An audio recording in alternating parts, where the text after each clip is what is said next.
صار مفروض إنه أحكي شوي وباختصار. أولاً موضوع مقاطعة المشاهير، أنا مع وضد بنفس الوقت.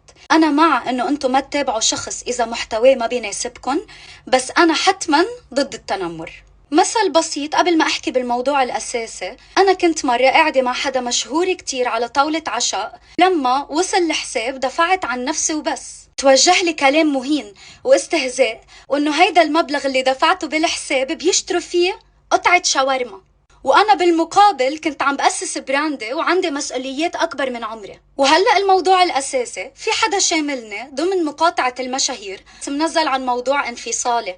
فشر أي شخص يقول عن بنت إنها عم تتسلى. تخيلي تبقي بعلاقة بس لترضي الناس وهن ما بيعرفوا إلا سطحياتها، وصار إذا البنت تخطط بسرعة منهاجمها. بس على فكرة التخطي بيكون خلال العلاقة، وأنا ببقى كل العمر أصيلة مع اللي بيستاهلني. المكان اللي ما بتحسي فيه بأنوثتك وقيمتك بتتركيه شو ما كان يكون. ما بقى تبعتولي شوفي شو عم بيصير يا ليا، أو حتى الفيديوهات اللي عم تنزل وعم بيكون فيها إساءة لإلي. أنا ردي عم بيكون صامت وبأولويات اللي هن نجاحي ودراستي. تمثيلكن هيدا لدور الضحية خليه عن الناس، لأنه عن جد المريح بالموضوع إنه الله بكل شيء عليم.